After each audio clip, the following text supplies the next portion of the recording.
Tonight on Alaska's news source, a late-night apartment fire. One person is sent to the hospital. Details ahead. And the largest storm in the country sits in the Bering Sea, bringing rain across the state. Plus, a chess tournament in Alaska. Reporter Justin Mattson tries his hand at beating one of the contestants while learning about the game and the event. You're watching Alaska's news source. One person was taken to the hospital after an Anchorage apartment fire just before 11 last night. That's according to Matt Carlson, the communications manager with the Anchorage Firefighters Union. It happened at an apartment complex on Juneau Street, which is near Tudor and the Seward Highway. The American Red Cross of Alaska says it's heard of one person displaced so far. The Anchorage firefighters, a local firefighters union, posted on Facebook about the fire. It said, in part, that we've seen countless fires on social media this year. This is not abnormal for us. This is just more documentation happening.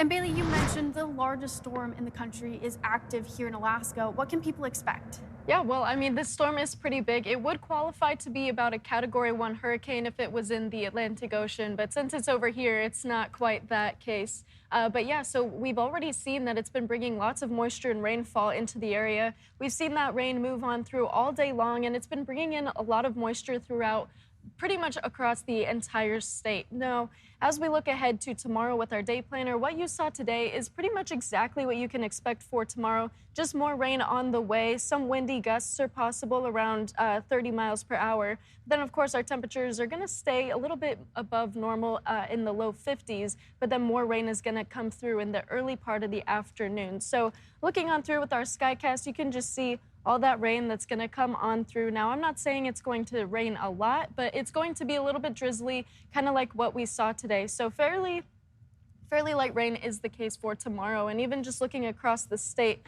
you can see most of that moisture spanning all across, all the way from the Aleutian Islands up into western Alaska, across the interior, and even all the way down into southeast. A lot of areas are getting a lot of rain, and that includes southeast getting over an inch of rain, and also the Copper River Basin getting over an inch of rain as well. So we'll jump into that a little bit more during the full forecast. But of course, I do have our Bailey Braun fun fact of the day. And my fun fact for you, Michaela, is that a cloud can weigh over 1 million pounds. And the whole reason why it doesn't is because the moist air in the clouds weighs less than the dry air that's underneath it. So it stays buoyant. But also, of course, those are just, you know, misty particles. It's not like a big glob of solid water, you know. So, Yeah, it's really interesting. It just looks so fluffy and weightless. I know. That's what I'm thinking, too. All right. Thank you, Bailey.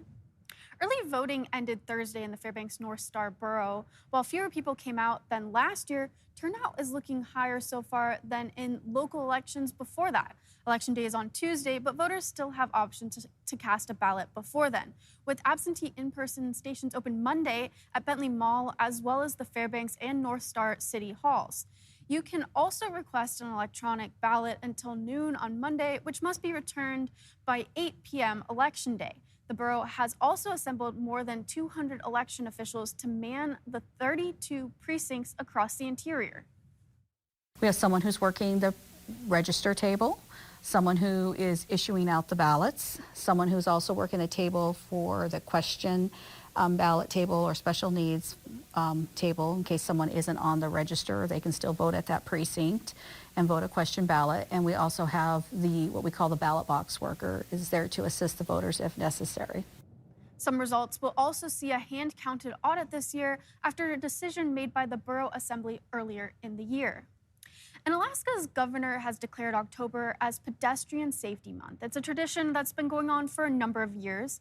In 2024, Anchorage saw the highest amount of pedestrian fatalities in a decade. That number was 14. As of September, Anchorage has seen 11 pedestrian fatalities this year. And DOT is sharing ways to stay safe both for pedestrians and drivers. For those walking, DOT says to make sure you wear high visibility reflective gear, cross at legal crossings and only when it's safe to do so. Also make sure drivers see you before you step onto the road.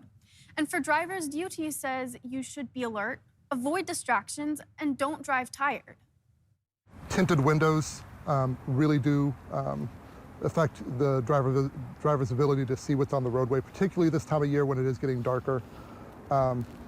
Another thing to keep in mind is speeds over 45 miles an hour when it's this dark out, you will overdrive your headlights. That means your stopping distance will be shorter than you can see with your headlights at speeds over 45 miles an hour. He says July through fall and early winter is when there's the highest number of serious and fatal pedestrian-involved collisions.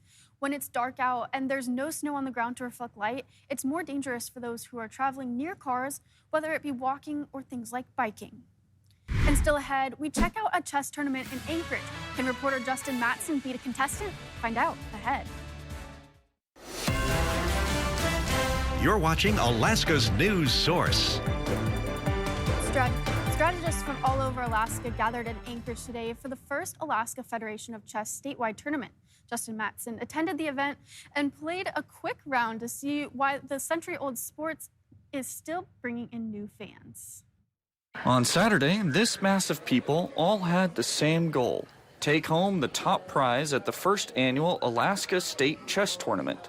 And the Alaska Chess Federation president says the tournament almost broke a record. Back in the early 90s, there used to be Ferrandi annual tournaments for chess, and they used to have attendance in the high 80s to 90 players. So with today, we were hoping for 100 to break that record, but as of right now, I believe we're at 92 players in attendance. Of those players is Michael Ulsta.